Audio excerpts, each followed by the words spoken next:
Nada que é isso, o seu exemplo é super enriquecedor.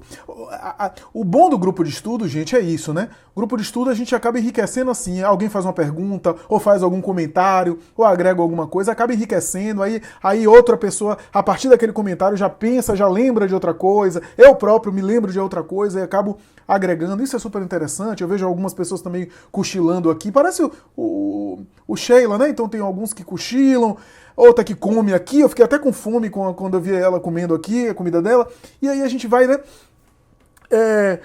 Isso acaba enriquecendo e aproximando um pouco da experiência presencial. Mas você me fez lembrar, Cássia, os mais novos talvez não eram nascidos, né? Mas relevem isso, eu acho que todo mundo aqui já devia estar encarnado nessa época. Daquele episódio envolvendo o presidente Bill Clinton e a sua estagiária Mônica Lewinsky, né? E eu me lembro que eu vi um depoimento do pai da menina. Do pai da menina. Ele era separado da mãe dela, era um pai distante, era um pai que simplesmente, depois da separação, como muitos pais ainda fazem, com várias e honrosas exceções, e boas exceções, que se separam, mas não se separam dos filhos e continuam ali presentes. Mas ele não foi assim, como muitos outros homens fazem, né? E acabam simplesmente se apartando também do filho, né? E se mantendo distante. E ele se aproximou da filha depois daquele escândalo. E eu me lembro de um repórter que perguntou a ele, desses repórteres sensacionalistas, né, que querem colher notícia, que querem produzir estardalhaço, perguntou para ele, você está acompanhando sua filha nesse momento? Ele disse, sim, estou. Mas veja, você está apoiando ela? Ele disse, sim, estou apoiando ela. Então quer dizer que você apoia o que ela fez? Ele disse, não, são coisas diferentes. São coisas diferentes. O fato de eu apoiar minha filha não quer dizer que eu seja conivente com qualquer erro dela. Mas como eu a amo, é nesse momento que ela mais precisa de mim. O amor tem dessas. No momento que ela mais precisa de mim é que eu preciso ficar perto dela. Porque talvez o equívoco dela, aqui para nós, estagiária do homem mais poderoso do planeta, do homem que representa o símbolo da força, da superpotência mundial, se encantou, idealizou aquele homem. Como dizer não? Como permanecer e não ceder? Então, muito nova, e ele disse assim, a diferença de idade dele para ela é como a minha diferença para com ela. Então eu acho que a minha ausência também pode ter contribuído, eu posso ser responsável também em parte.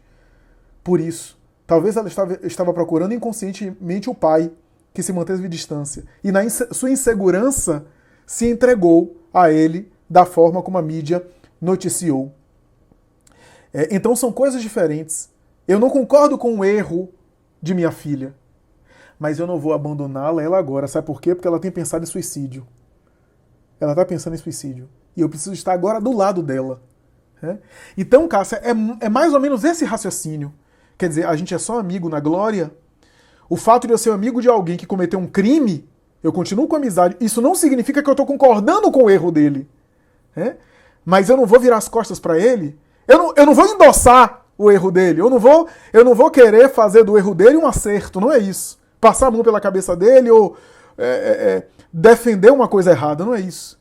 Mas se eu sou amigo, se eu tenho afeto por alguém, no momento que erra, no momento que está no fundo do poço, é aí que eu demonstro realmente meu afeto, minha amizade, meu apoio, meu estímulo, para ele, inclusive, conseguir pagar o erro que cometeu, para que ele responda à justiça e assim por diante. Eu sempre acho, tem poucas coisas que me incomodam na minha profissão.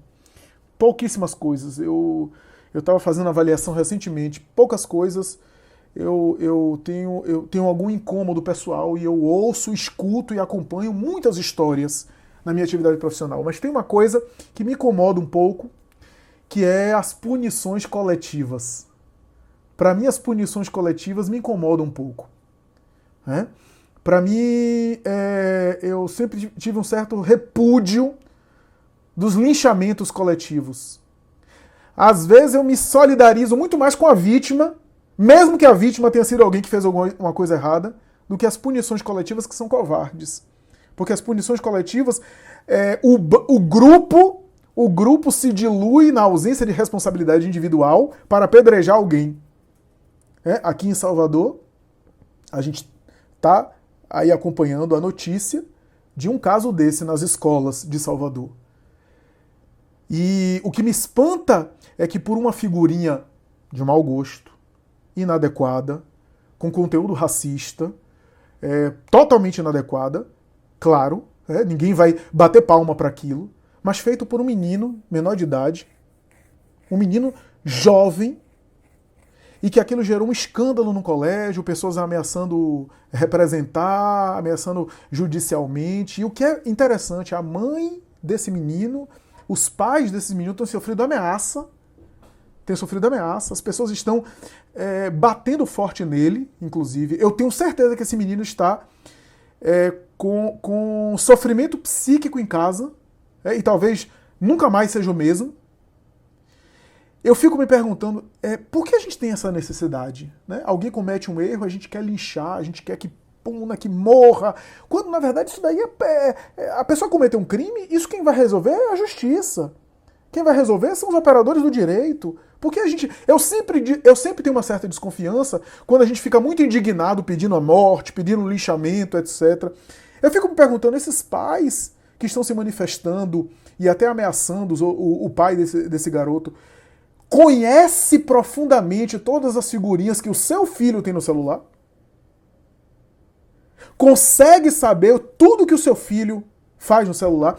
O seu filho de 13, 14, 15 anos nunca escreveu nada no WhatsApp que é uma besteira, que é uma bobagem, de mau gosto? São todos filhos exemplares. Então, a gente tem uma certa tendência psicológica de punir quando alguém está na fossa, quando alguém cometeu um erro, uma coisa equivocada, cometeu um crime. A gente tende a se manifestar com raiva, querer fazer justiça com as próprias mãos. Isso, na verdade, sempre me chamou a atenção e, para mim, é sempre algo assim que a gente carrega mal resolvido dentro da gente. Sabe aquela história recentemente, né, do padrasto que, segundo o que se diz aí, deve ter assassinado o enteado, espancava regularmente. Uma coisa horrorosa, segundo o que se aponta, tudo indica que é isso mesmo, né? Segundo o que se diz aí, a mídia e as notícias. Eu vi gente dizendo que morra ele com requinte de crueldade, etc.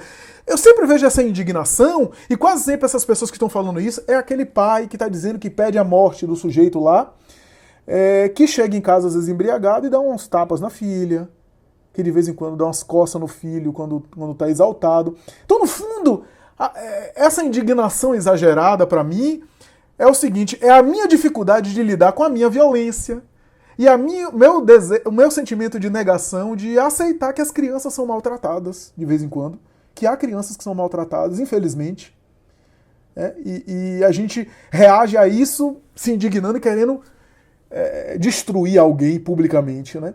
Então, esse sentimento de punição eu acho muito, muito perigoso. Eu nunca gostei muito de psicologia de massa, porque as psicologias de massa são aquelas que ocasionaram regimes totalitários, de direita e de esquerda. Regimes totalitários sempre foram por causa de psicologia de massa, né? As tragédias que acontecem em psicologia de massa é uma coisa que quase sempre, eu sempre digo isso, aqueles meninos, lembro de alguns anos os meninos que tocaram fogo em um índio num local lá, ou bateram em uma prostituta no ponto de ônibus. Eu sempre penso que possivelmente a maioria dessas tragédias não aconteceria se fosse um menino só isolado, se fosse só ele sozinho. Faz isso em grupo. Quase sempre o grupo nos nivela por baixo. Raramente a gente teve um ideal que em grupo fosse um ideal positivo, né? Então, muito cuidado com essa coisa da punição coletiva, das emoções exageradas, porque a gente acaba perdendo a mão, né? E aí a gente vê pessoas dizendo isso, eu quero pena de morte, eu quero isso, eu quero que acabe, até que o filho comete um crime. Aí eu quero ver a pessoa dizendo que eu quero pena de morte, eu quero que pague com cadeira elétrica, eu quero enforcamento. Quando é o seu próprio filho ali. Aí vai pedir pelo amor de Deus ao juiz, vai chorar, vai querer penas alternativas. Né? Por quê? Porque com o filho a gente ama. A gente quando pede pena de morte, pede punição, é porque a gente não está amando. Quando a gente ama, a nossa abordagem é diferente.